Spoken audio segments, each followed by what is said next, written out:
to tonight's virtual conversation for undergraduate students and parents. Thank you to everyone who has submitted their questions for tonight's program. Our panel will do their best to answer all your questions during the discussion.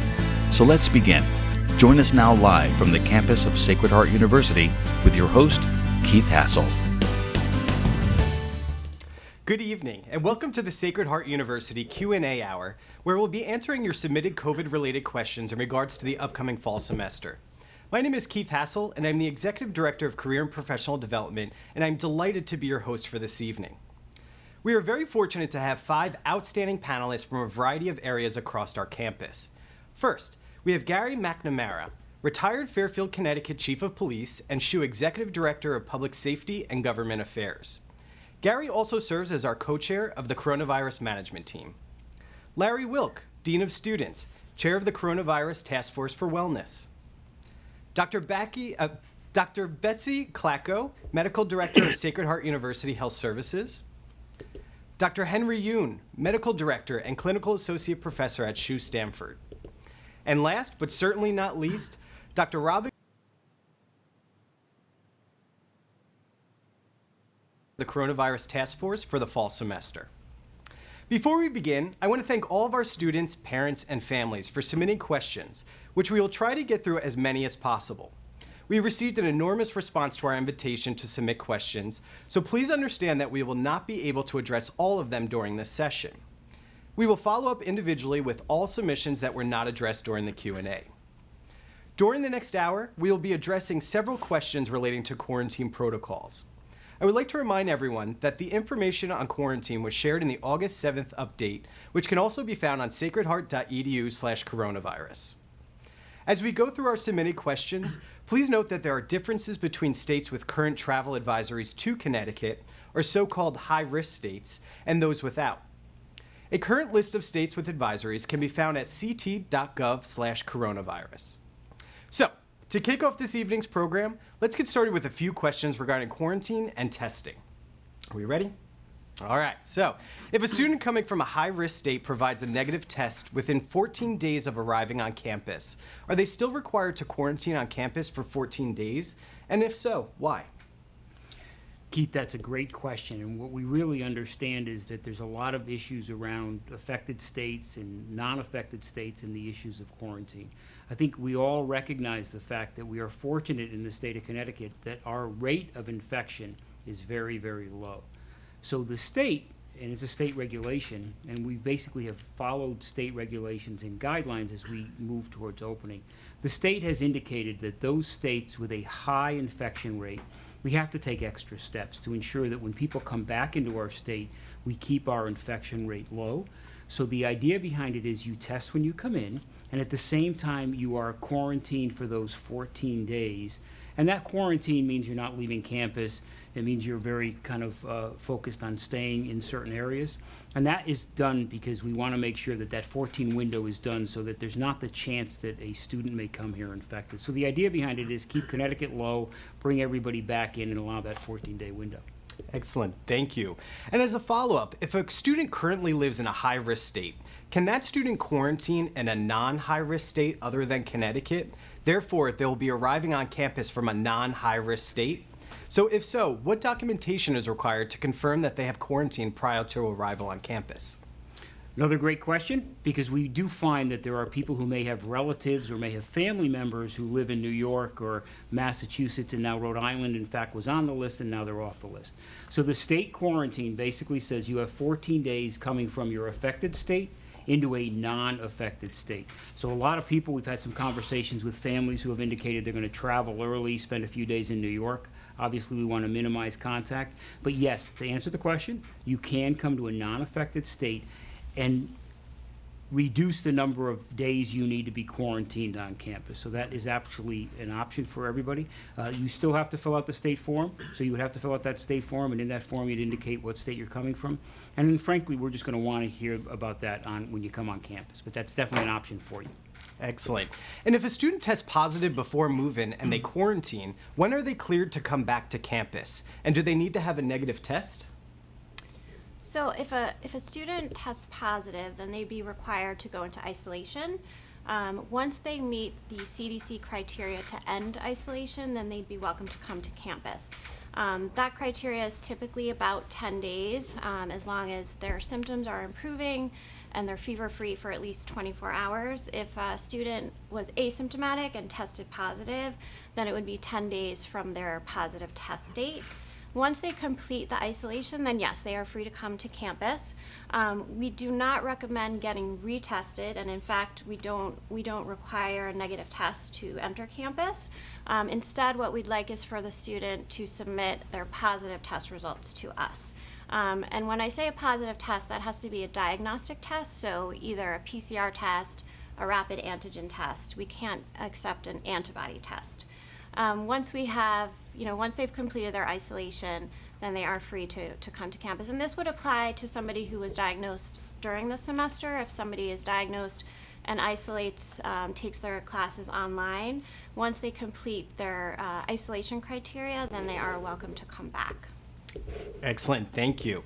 And if my state is removed from the restricted list, so let's say for instance Rhode Island, can I still move in early for quarantine so that I'm able to attend class if my state is put back on the list before classes start?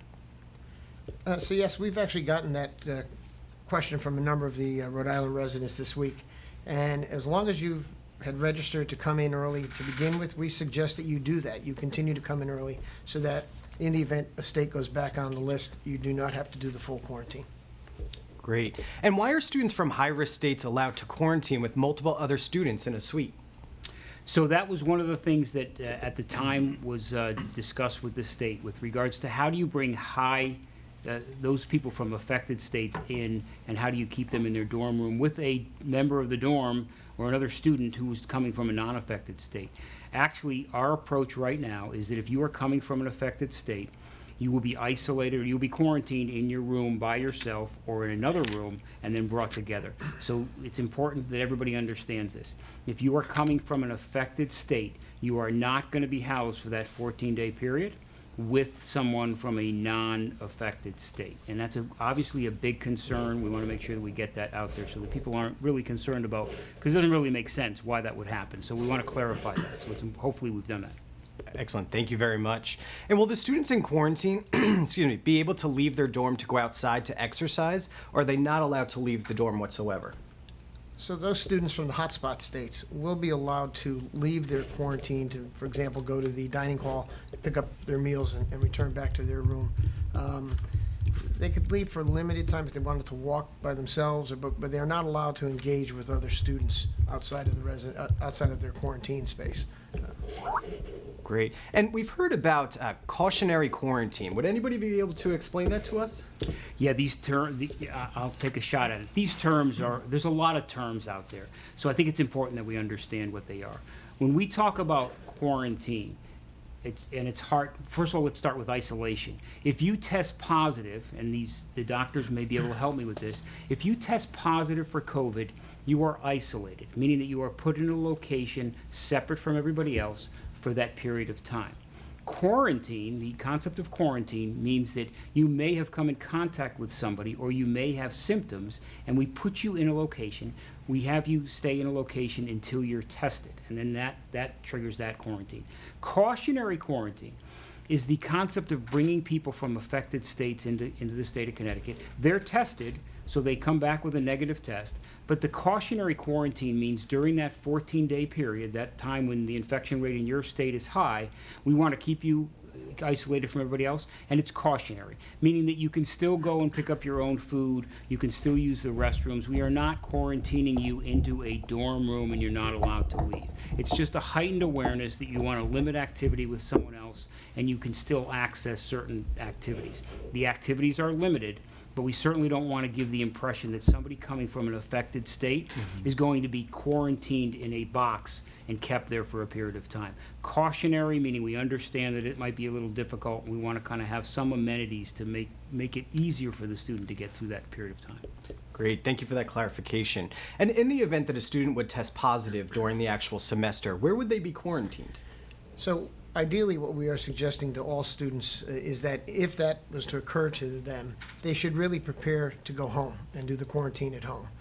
So what we'll suggest is that they all have a go bag of sorts ready in the event they have to go get tested. The test is positive.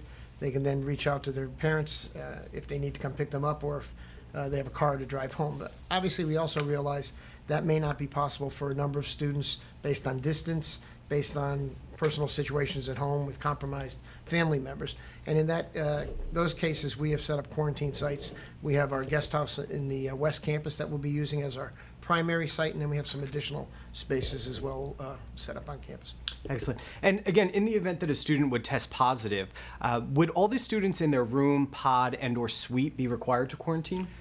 So part of our containment policy is if someone does test positive, anyone in that dorm room will be quarantined and assessed for testing, and we'll obviously consult with Dr. Klatchko from our health services. But they will be quarantined for a period of time to determine whether or not they are likely to be infected or not. So yes, unfortunately, that is the way it would happen. If you have the ability to quarantine within your room, your roommate gets affected, you will all quarantine within that pod. If you need resources, if the bathrooms aren't available, we will move you to another location. So you're basically quarantining until we determine whether or not you've been infected as well.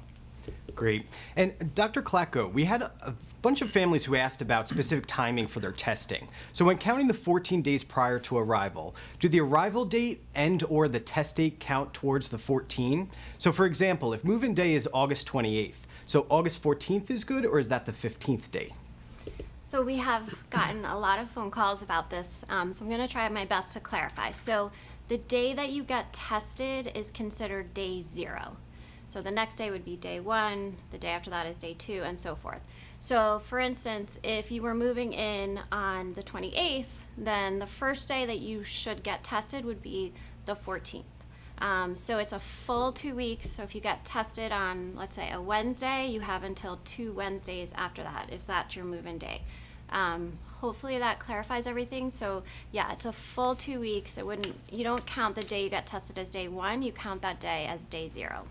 Excellent. Thank you for that clarification. And if I have already had a test or an antibody test before, the 2 weeks before we move in, do I still need to take another test? Let me take a shot at that one. I think there are a lot of different terms out there, and sometimes it can be really confusing for the things that we're talking about. But the short answer is yes. All students are required to be tested and have a negative test within 14 days of coming to campus. And to keep in mind that we're talking about a COVID PCR test, and that's really the message that we want to make sure that we get out there. It's a COVID PCR test, because there are a number of different tests out there as well. You mentioned antibody testing, and without going into a long discussion about the different types of tests, that's not one that we will accept, because it doesn't actually tell you at that time whether you're infected or not. So I think the take-home message that's going to be really important for people to remember: within 14 days of coming to campus, and it must be a COVID PCR test. You'll hear terms about rapid, not rapid. You'll hear things about antigens and things like that. But again, keep it simple: 14 days, COVID PCR test. Great. And what if a student's COVID tests are not available by move-in? Would the student still be able to move into their residence hall? They would need to go into quarantine if they do not have a negative test upon arrival to campus. Great. And once a student completes the at-home test and they ship it off to Quest, when should they expect the results? Is the student responsible to communicate with Quest? Would they follow up with SHU directly, or what would the process look like? So the Quest testing option, we've gotten a lot of questions about that as well. They will follow up with any student who has a positive result. So any student who tests positive will get a phone call. If they're negative tests, all students, regardless if they're positive or negative, will get an email when the test results are ready, and then they'll log back into the same website where they registered for the kit. We have been guaranteed that the testing results will get back to us in time. They're saying about 5 to 7 days. So as we recommended, that you should actually take the test 10 to 14 days before your move-in date. I have a feeling that it will be less than 5 to 7 days, but they have guaranteed us that. Great, thank you. And does the COVID PCR test need to be throat or nasal? We were given an option and we would like to know what the school specifically requires. Again, I think it goes back to what I had mentioned before, the idea that it needs to be a COVID PCR test. Some testing is being done in the nose, some far back in the nose, into the back of the throat, some are going directly to the back of the throat. Again, it really doesn't matter as long as it's a COVID PCR test. Great. And again, following up with testing, what testing is required for parents before arriving to campus for move-in? Is it different for parents that are from a high-risk state? So Keith, obviously move-in has changed quite a bit since COVID. And generally, parents are not required to get any testing because they're coming and they're limited with how many people can come in, number one. And number two, we want you to get in, move in, and then we're going to kind of transition to get more people in because we want to keep that 6-foot distance, so we have to have structure to it. Here's the exception. If you come from an affected state, if you are a parent coming from an affected state, we want you to still come here. We really do. It's important that you do that. However, the state requires that 72-hour prior to leaving wherever you're leaving from to get a test. And then when you get to Connecticut, you are going to have to isolate for a 14-day period. If you come to campus, now if you're in an affected state that you pop in and you're not staying 24 hours, then you wouldn't need that. But if you're coming from an affected state, that's 72 hours beforehand, and you are going to have to be prepared to isolate in Connecticut. Very helpful, thank you. And regarding testing after the start of the semester, will the Wellness Center be providing COVID testing for students who may feel sick? We will. So if there's a student that we're concerned might have coronavirus, we do anticipate testing on site.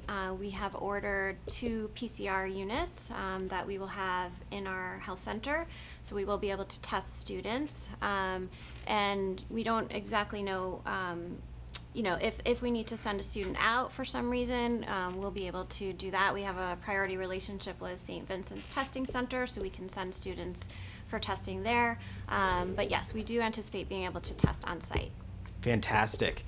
And are there expanded days or hours that the Wellness Center will be open? And where do students go if the Wellness Center is closed? And how would they get there, especially if they're sick? What steps should a student take if they feel sick? And should they go directly to the Wellness Center?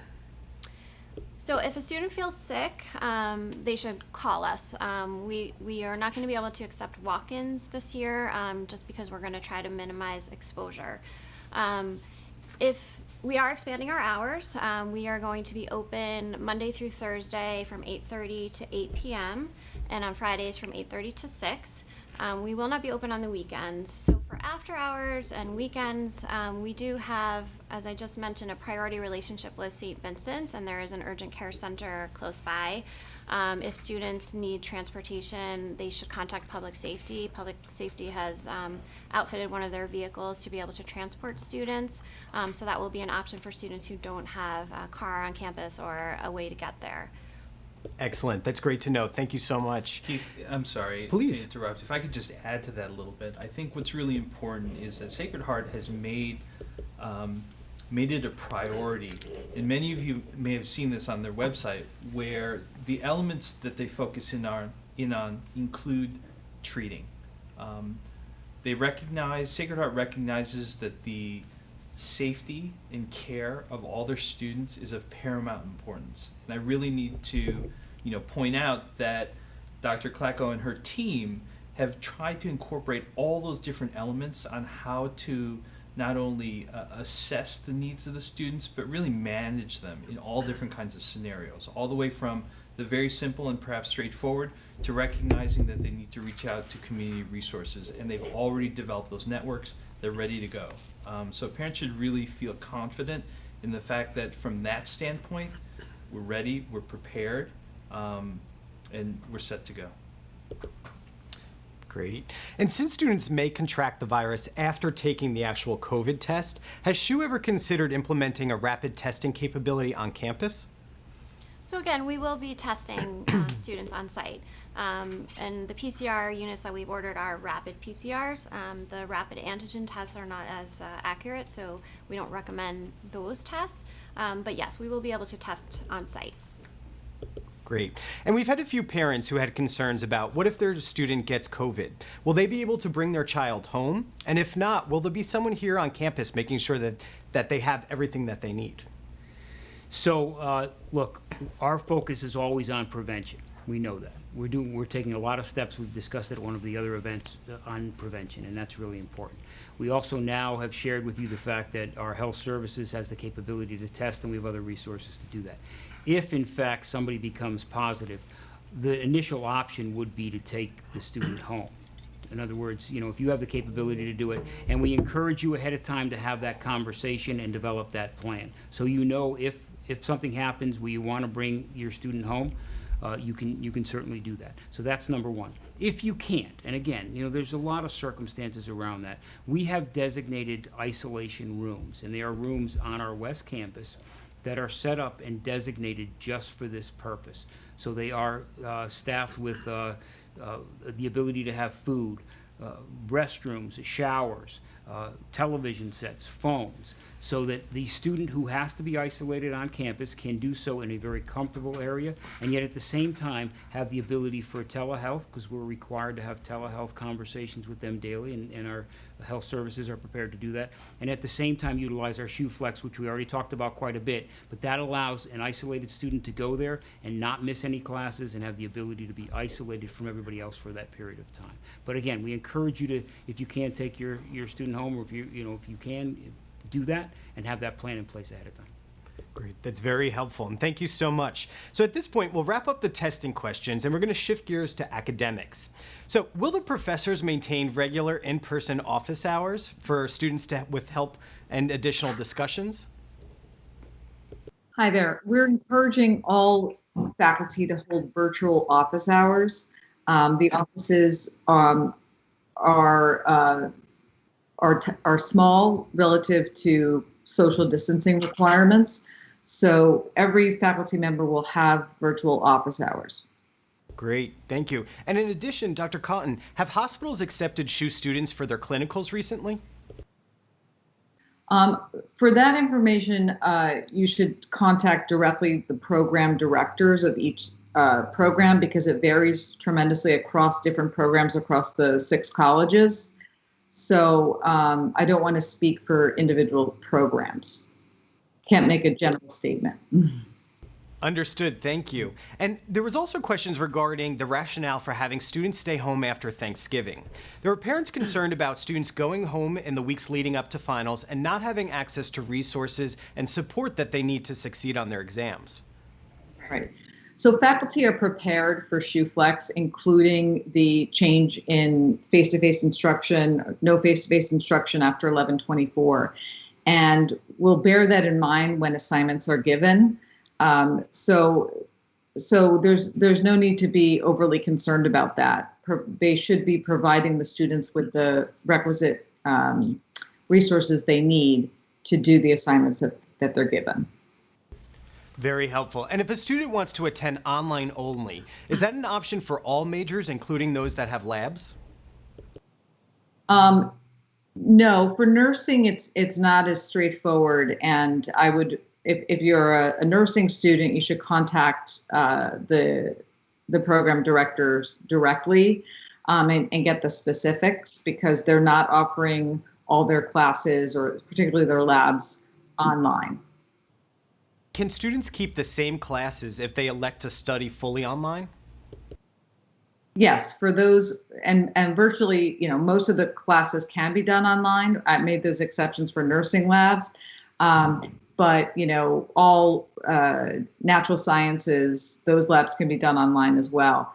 And any course can really be done, other than the ones I mentioned, can be done online. Great. And Dr. Khan, can you explain synchronous and asynchronous learning for online classes, and how students may interact and get their questions answered when the lectures aren't necessarily live? Right. So what those terms mean, synchronous means in real time. So if you have a class that meets Monday, Thursday from 9:30 to 10:45, that means that all the students in that class will be logging onto their computers at the same time at 9:30 on Monday. And you'll see all your classmates and your professor virtually in real time. That's what synchronous means. Asynchronous refers to that not being the case and you getting content on your own time through, loaded videos and lectures and other means, but you're not meeting as a class at the same time. That's what that means. For classes, there's a lot of synchronous instruction happening or synchronous discussions, not necessarily the lecture. Like some professors are posting their lectures, but then using the synchronous time to discuss and answer questions. So it really varies course to course, professor to professor, and students should be finding out those details shortly. In terms of asking questions, there's always, email and sometimes even with asynchronous content delivery, there are virtual synchronous office hours and other ways to connect with professors to ask questions. Some have discussion boards and use those through the Blackboard site. It varies, again, by course and by instructor. I appreciate that clarification. Thank you. And if a student decides, let's say during the semester, that they would actually prefer to go fully online, can they elect to leave campus and continue online for the courses? Absolutely. Yes, absolutely. If a student who's in the dorms, for example, and taking their classes in a hybrid fashion, and then decides, I'm more comfortable, I want to go home, we will accommodate that student, and their faculty are ready, with very few exceptions, like I mentioned before, to accommodate that student. So there are classes in which some students will be fully online, taking their courses, from their home in New Jersey or Long Island, and other students in that class will not be fully online. That's okay. That's part of the ShoeFlex model, and we're accommodating various needs of students. Thank you. And Dean Wilk, I was wondering if you could answer this question. If a student opts to study remotely at home, does this impact their merit scholarships, including possibly the band scholarship? Keith, absolutely not. We will honor all merit scholarships as well as all performing arts grants if a student opts to do the online program for the fall semester. The only change that could possibly happen, in particular if a student was scheduled to be a resident student, they may have a decrease in their need-based aid for the fall semester by the virtue of the fact that the room and board charges have been removed. But typically that might mean a reduction in a student loan or a parent loan. So, and if that were to be the case, I'd suggest that the student contact the Office of Student Financial Assistance to determine what that might be. Excellent, thank you. And if the COVID situation necessitates that SHU must move to an all online classes and close the campus at some point during the fall semester, will there be refunds for room and board? Dean Wilk? I think that's something that at that time, if and when that happens, which we are taking all the steps that we believe will allow us to avoid that, the university will take a look at, much as we did in the spring semester. Great. Yeah, we expect to follow a similar path as we did in the spring. Great, thank you. And on the same note again, is there a specific number of positive COVID cases on campus that would prompt the closure? And will there be transparent updates available to parents regarding the cases on campus? Yeah, so this is a two-part question. Obviously, if you go back to look at our approach in March, we were prepared and we did remotely or transition to a total online scenario. Our goal this semester is to bring people back on campus. Our intent and our goal is to have a semester that ends after Thanksgiving on campus. But at the same time, we recognize the fact that if we do get some infections on campus, we have taken steps to manage them, contain them, address them, contact trace. If number one, our capacity to handle all that is tapped, we may look at some modification of what services are online and what remains on ground. But we are developing this in stages. So to have an exact number at this point, we don't have one. We're working with our health department and our local and state health department to understand what triggers there will be to stay online, to stay on campus, and work through all those issues. But generally speaking, our capacity, our ability to handle those with an infection and still carry out our mission will be really what drives the ultimate decisions on whether or not we shut down and what programs we shut down and for how long. Our approach may be that for a day or two people stay in their dorms, or everyone goes online for a period of time while we assess situations. So to say we are from on ground to online in one swoop, I don't necessarily anticipate that unless the infection rate and community spread throughout the community is strong. But so I don't think we have a number exactly at this point. Now to the other point, and it's a really important one, are we going to be, and we get a lot of these questions, are we going to be transparent with regards to the cases that we have on campus? For many of you, you may have received an email today. So it's important that you, if you have, you should have, and you should read that email. We are going to be transparent. This is a partnership, and we want to make sure that you know not only have we taken the steps and put all those steps and procedures in place, but at the same time, we want you to be informed. Everybody has to be informed with the decisions. So yes, we will be transparent. In fact, you received the email today. We had a student in one clinical that had tested earlier before going into clinical and was tested negative, recently got a result, and that was a positive test for COVID. We instantly instituted our policies and procedures, meaning that the professors, the staff knew exactly what to do and told the student to isolate, notified us. We did a preliminary contact tracing. Now it's a limited one because we don't have a lot of activity on campus, but we did our contact tracing, meaning we tried to determine who that individual may have been in contact with, because if they were in contact with somebody on campus, we have steps in place to address that and make sure that they monitor.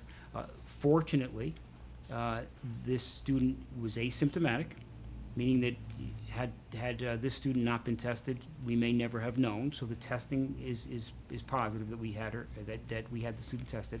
And then at the same time, we instituted our contact tracing. So yes, we will be transparent, and this incident right now proved that.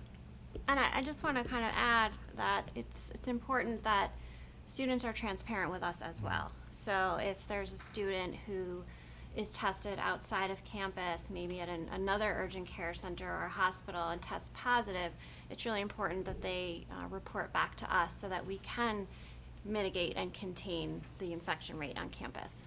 And again, I'm sorry, if I can just add to that as well, that it's very important to recognize that none of these measures are meant to be punitive.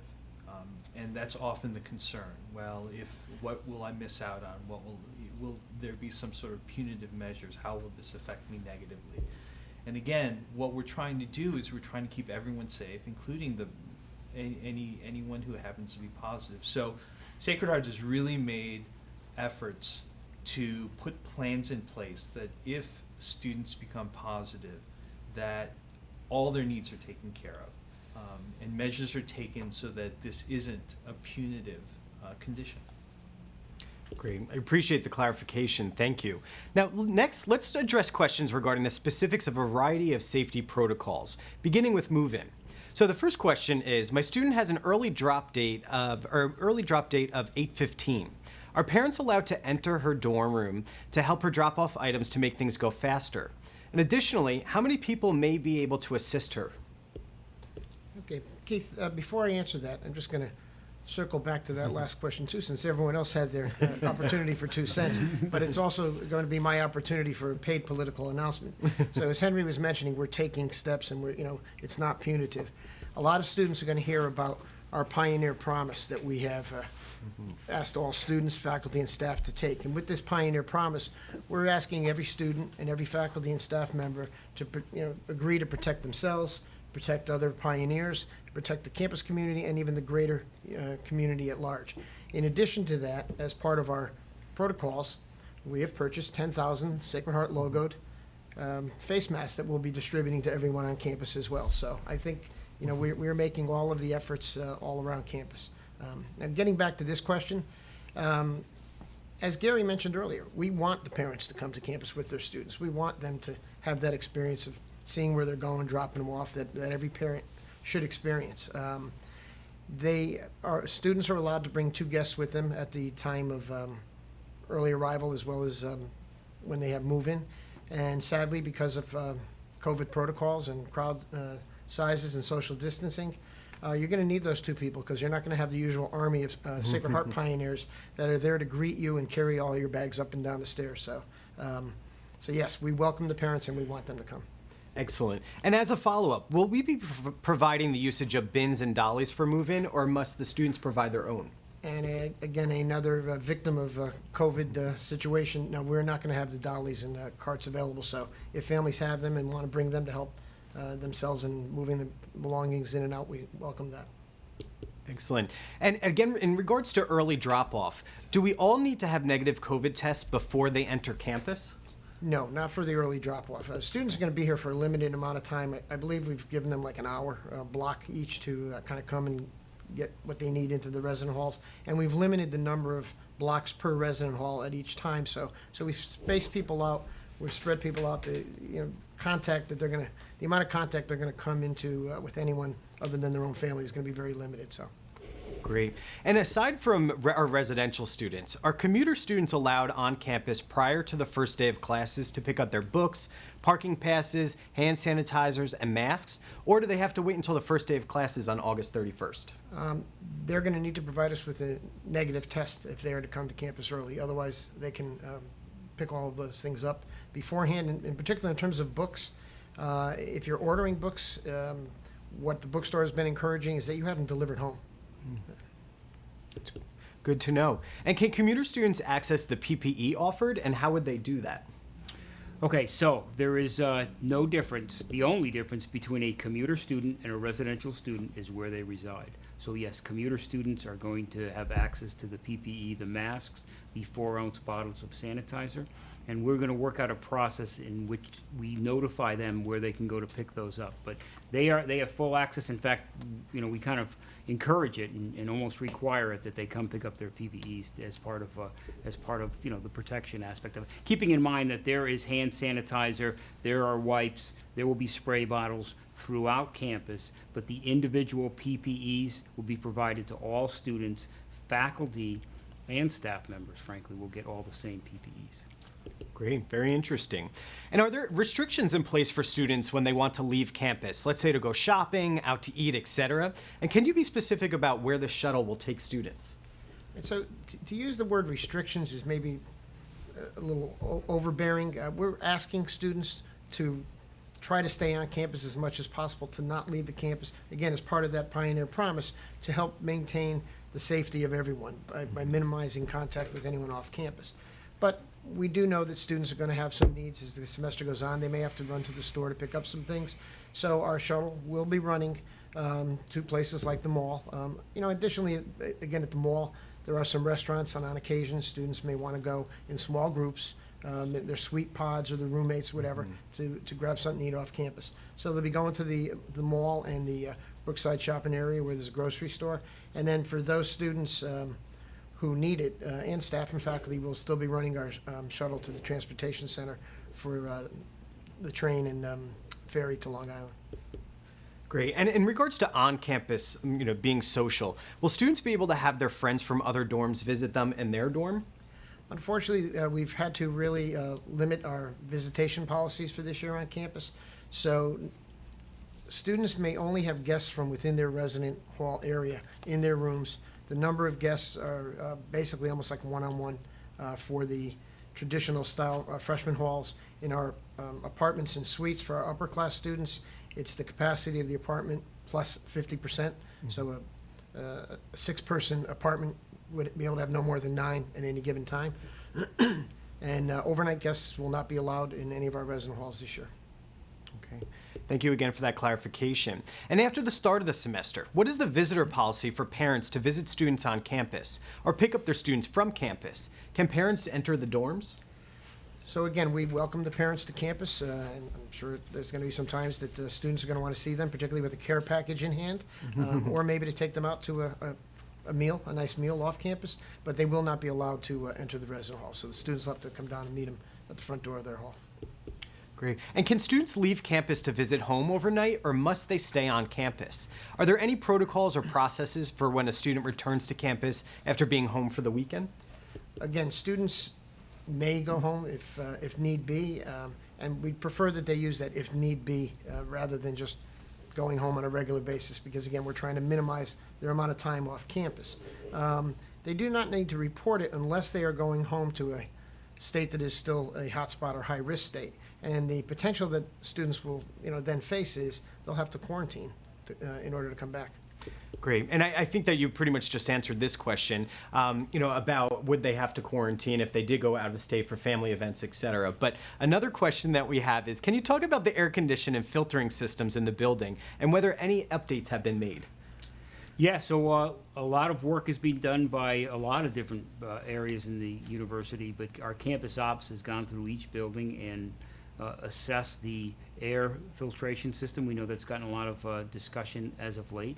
We've installed MERV 13 filters, so those are the highest filters for this type of situation, and we've modified the air filtering system, so yes. Fantastic. That's great. And will it be acceptable for students to wear a shield as opposed to a mask if they choose? Is there a particular type of mask that the students must wear? Well, let me start. Before I answer that question, let me remind people that the three primary tenets that we've been using to combat this virus is social distancing, washing your hands, and wearing a mask. And so I'm going to just very briefly, because I happen to like visual aids, demonstrate a mask and wearing a mask. As you can see, it covers my nose, it covers my mouth, it adheres closely to the side of my face. Many of you have perhaps seen this technique. This is not an appropriate wearing of the mask. Perhaps some of you have seen this. Also not an appropriate wearing of a mask. And finally, I know everyone has seen this, albeit a great chin warmer. Again, not very effective in terms of combating the virus. So when we talk about shields, I'm afraid face shields are not a replacement for masks for all those reasons. A mask worn properly, of course. Mm-hmm. And many of you may have seen cloth face coverings, and that's what the CDC is recommending. And so again, some sort of mask, some sort of face covering that safely covers your nose and your mouth is what we're recommending in terms of face coverings. And I'm afraid, albeit a face shield can be more comfortable, it is not a replacement for a mask. Great, thank you for that. And there was a recent note regarding no rideshare availables on campus. What if a student needs to get somewhere other than where the shuttle actually goes, or if they're needing to ride back to campus for some reason? Is this a safe decision rather than telling students to be vigilant and wear a mask during the actual rides? So safety obviously trumps all else. If there was a situation where a student needs to get somewhere, and safety trumps. So, and we'll certainly have those discussions with students when they get here. Unfortunately, we've had to make some modifications and limit the amount of visitors and others on campus. And last year, ride shares were just able to pull on campus and stop at the gate and pick someone up and take them off we just unfortunately can't do that at this time. However, we do believe if somebody is off campus and needs a ride back to campus, they can use a ride share to get dropped off on campus. We're just not going to facilitate having ride shares on campus, with the caveat that we will always modify some of these decisions based upon what we find when students get here. But again, above all else, and it's really important, and please share this with your students, if there's a safety concern, especially for ride shares, you need to ride somewhere. You call and you get a ride share program. Our public safety officers do transport students on occasion for a variety of situations. I know Betsy, Dr. Klatchko mentioned that our public safety will now transport to and from hospital situations if they need to get some checkups and there's no one else available. So, that will always be looked at, but currently as it sits right now, we are not going to offer that opportunity for ride shares on campus. Thank you. And now to shift our questions a bit over to campus life and our resources, starting off with a few questions about athletes. So, for winter athletes, will they be allowed to travel home for Thanksgiving, or will they need to stay on campus?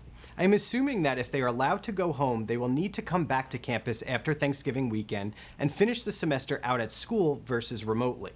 If that is correct, what will be the plan for athletes? Will they room in the same dorm room? Will the dining halls be open? So again, that'll be based on a sport-by-sport basis, depending on which sports, if any, are up and running at that time. But if sports are taking place, We will allow the students, as we have always in the past during break times, to remain on campus in their resident hall setting. We will have limited dining services available for them while they're here. Oftentimes, the teams themselves, the coaching staff will coordinate meals and whatever for them. But a lot will be based on a team-by-team basis at that time. Great. And Dean Wilk, a few additional questions for athletes. So will athletes travel for scrimmages? And if so, will they be distance on the bus? At this point in time, there are no plans for scrimmages for the fall semester in any of our varsity or club sports. Great. And what sort of new protocols or procedures are coaches employing to follow distancing guidelines for practices? So the coaches have been working with both state and CDC guidelines, as well as guidelines from the NCAA and various athletic conferences to determine what their protocols and policies will be. Understand, again, there will be no competition this year or this fall, but there will be kind of a progressive set of practices that will start in the fall. Likely, when students return and they begin workouts, since most of them have not had their normal summer strength and conditioning program, the first few weeks of the semester will be focused on strength and conditioning in small numbers in our William H. Pitt Center. Following that, then coaches will go into smaller size group sport-related drills, and then depending on how the situation stands, they may go into larger practice settings on the outdoor fields or in the courts. But again, that could be as many as 8 to 10 weeks into the semester. And Dean Wilk, we did have many families ask about outdoor, socially distanced fun events, both during the week and on the weekends, and whether these programs will be available to give students the full student life experience. Families also asked about the first 50 days program. Can you talk about the student activities for the fall semester and how you can also specifically address whether it's the programming is happening for the incoming freshmen, especially those that are going to be coming in a little bit earlier? Also, if you could touch on Welcome Week. Sure. So a lot of that is all tied together between Welcome Week and the first 50 days. We are planning on putting a series of programs and activities together. The Welcome, not the Welcome Week, the first 50 days schedule should be posted shortly for students. And in terms of Welcome Week, we will be doing some of our similar academic programs that we had always done during Welcome Week, but we also have a variety of social events scheduled for our students, different from what we've had previously, but an opportunity for them to engage socially, but while socially distanced throughout the campus. So we'll be using places like the football field, the campus field, in the evening, where we can spread people out in the bleachers and on the field in limited groups. Using the large scoreboard, the video screen to show movies and maybe some popular TV shows. We'll be having some musical entertainment from members of our campus community, whether it's up on the field or in the campus quad. So we'll still be having our activities, but they'll be limited in size and scope as opposed to what we've done previously. And then, again, it's a fluid situation. If things open up and the state allows us to do more, we'll expand on those activities as the semester goes on. Great. And aside from planned student programs, students also asked about being able to just hang out on campus between classes versus having to stay in their halls. Will there be places to hang out on campus outside of the residence halls? And are commuters and off-campus students able to spend time on campus outside of classroom? So the answer to all of that is yes. Commuters, when they're on campus, will be able to spend time with their resident student friends, but outside of the resident hall.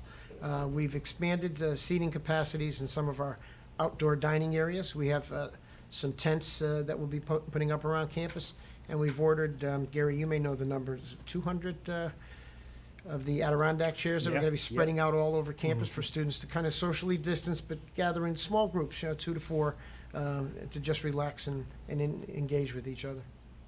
Excellent. And will the gym be open for non-athlete students to go and work out?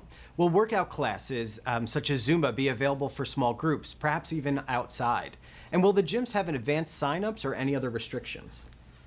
So yes, the Valentine Center will be open with some restrictions in terms of numbers and capacities. We're going to be using a sign-up basis if you want to use the Valentine Center this year. Register for what time you want to go. There'll be spacing in the cardio center, for example. Not every treadmill will be in use. It'd be like every other treadmill will be available.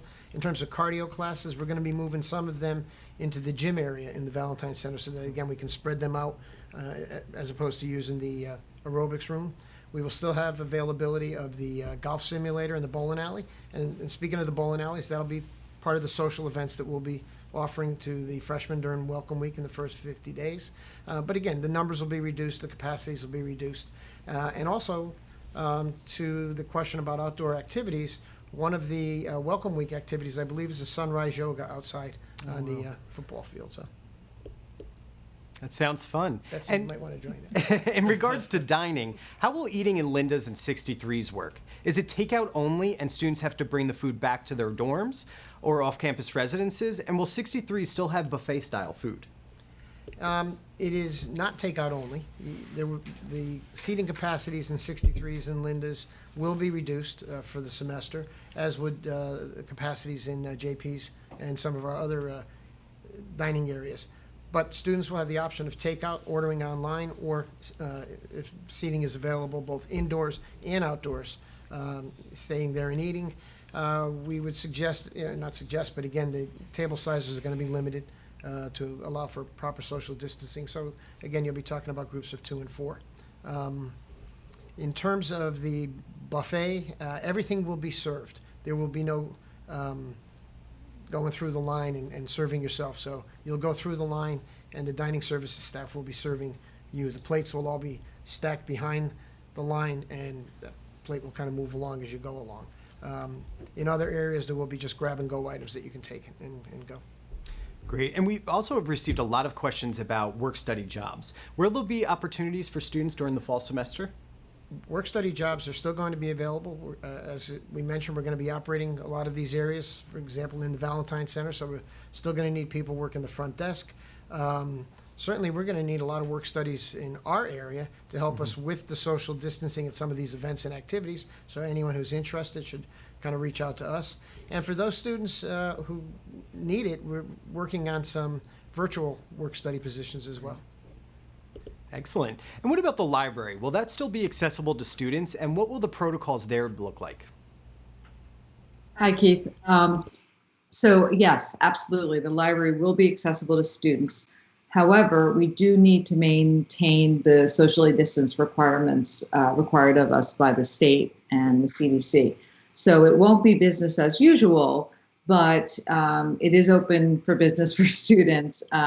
We're going to start with a very reduced capacity, and then as the semester goes on and as we're able, we will increase that capacity. At the same time, we're maintaining socially distanced requirements. Thank you. And the next question is about masks again. So we appreciate Dr. Yoon showing us about the appropriate way to wear a mask, but will anybody be on campus enforcing that they're wearing it appropriately? Well, sure. Look, mask wearing, social distancing, and using proper hygiene is really the 3 staples of keeping all of us safe. So in addition to not being allowed access to campus without a mask, you will not be allowed access to the classroom without a mask. And, I think we all believe the fact that if we give people the proper tools, and really the proper tools are a simple reminder, don't forget your mask, that generally everybody will comply with that. We don't want to get into a position where we have to enforce mask wearing. We certainly will, and there'll be steps in place to do that.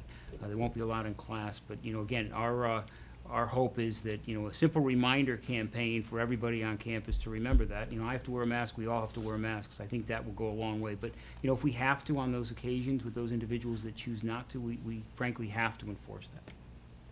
Great, that's good to know. And what will Greek life look like for this fall? Will fraternities and sororities be taking on new members this year? Yes, so just like student activities, Greek life will have some adjustments, but there will be new student member opportunities. I mentioned the tents that we have are going to have located around campus, which we're referring to as cabanas. We want people to have that kind of beach feel when they're outside. And the fraternities and sororities will each be holding information sessions in those cabanas throughout the early part of the semester, and then they'll begin their rush processes, and they'll be able to have meetings and limited activities in the appropriate spaces. So, for example, late in the evenings when classes are over, if spaces like the campus theater or university commons are available, they can schedule meeting times in those larger capacity spaces. Excellent. And can you clarify the accessibility of kitchens within the dorms? Is this the same in all halls? And can the sink be accessed if the student brings their own sponge and soap? So there will be limited access in some of the halls. In some of our newer halls where the numbers of use per kitchen are fewer, we will be allowing it, but in some of our larger halls, just because of the numbers and the COVID protocols, we're not going to be able to.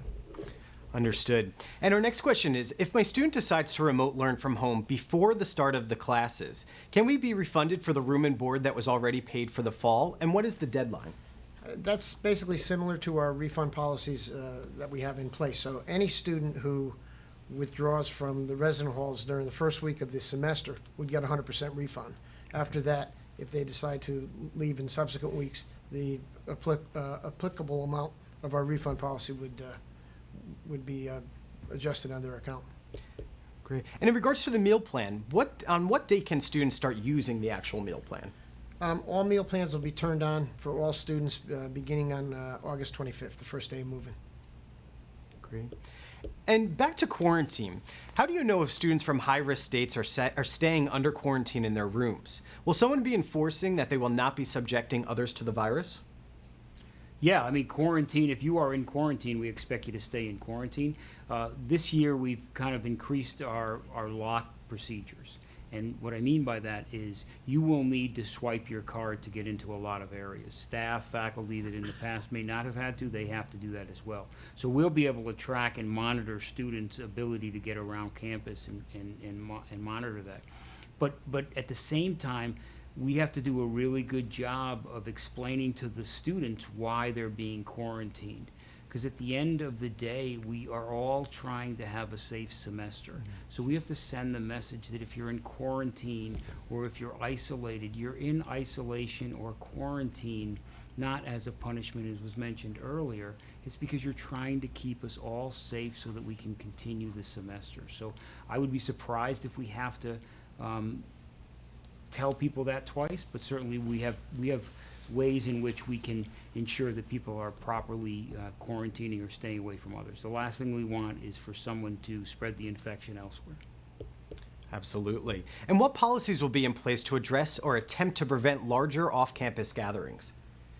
Well, Keith, the timing of that question is almost impeccable because over the last 2 days, my emails to all of the students about those protocols and policies have gone out, and even this afternoon, I believe, that email was forwarded on to parents as well. But again, unfortunately, because of the current situation we're in, we really are kind of clamping down on that a bit. We're limiting off-campus gatherings to no more than 12 at any of the houses that our students rent, not from the university, but privately. And in the event that the police or any local law enforcement authorities happen upon those gatherings and they are larger than 12, students who are residents of that house will be suspended for 30 days from the university. If there is a second offense, they will be removed from the university. So, again, as we've mentioned a few times, it's not because of we're not looking to be punitive, but we need everyone to work with us and work together to keep us all safe. And that's really the concept. It's not that you can't interact with your friends, but you have to keep them to a minimum, and you have to keep them socially distanced appropriately. Great. And it was shared recently that students will be asked to clean their desk area upon arriving and again upon leaving the classroom. Will cleaning supplies be provided in the classroom, or must students bring their own? So yes, cleaning supplies will be provided so that they can do that. To clarify a little bit, what we will ask the students to do is to wipe down their desks at the beginning of class. We don't anticipate having students wipe down at the end of class. They come into class, there'll be some cleaning supplies there to wipe down their areas. In addition to that, they'll have their 4-ounce bottle of hand sanitizer that is refillable throughout the campus, throughout the semester. But you wipe down your desk, you clean your area, you are there, class is over, you leave, the next group comes in and has that same ability. Great. And again, touching on the Thanksgiving timeline, when freshman students living on campus need to move, will they need to move their belongings out at Thanksgiving, or will they leave them in their dorm to return in the spring 2021 semester?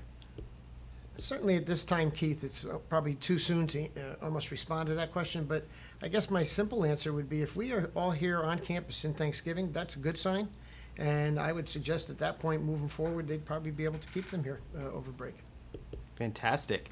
And will students be able to go into the academic buildings before the first day of classes, let's say to just learn where their classrooms are? Okay, I'm going to presume that that's a freshman question more so than our upper class question. And again, that's one of the activities during Welcome Weekend. All of the orientation leaders will be getting together with their groups and taking them on a tour of their class schedules. So. And I would add to that, yes, please, come on campus. Yes, we want you to come on campus. You know, we've talked about it before. We want you on campus, socially distanced, wearing your mask, knowing where the sanitizer is, but certainly we want you to come on campus. Excellent. And I can't believe, but it's already 6:30. Would any of our panelists like to make any final comments? I'll start. Listen, since March and even before that, we've been hyper-focused, and not a day has gone by that groups within this university and on campus have not been meeting, discussing, planning, and adjusting our approach to this September and this fall semester. And I just want to thank all of you parents and students as well, if you're on there, because we can't regulate that. But all of you on the call and all of you parents who may watch this later, thank you. Thank you for your patience, because we've had to change some things along the way. Thank you for your understanding, and thank you really for your commitment. It really, really matters. And above all else, thank you for your questions, because we understand, and as a father of an incoming sophomore, a returning sophomore this semester, I get it and I understand, but I think it's important that you know that we accept your questions. We want you to ask the questions, because we are not the keeper of all best ideas and all best thoughts. So those questions matter to us, and we know the answers matter to us. That's why we communicate regularly with you. That's why we want to be as transparent as possible. So thank you. I'm sure we'll do this again. Thanks for listening, and that's it from my end. Excellent. And I would like to, again, thank all of our panelists and everyone for tuning in this evening. We will continue to communicate updates through our coronavirus email and on sacredheart.edu/coronavirus. On behalf of the Sacred Heart University, we would once again tell you to enjoy the rest of your summer, and we look forward to a great fall semester. Thank you very much.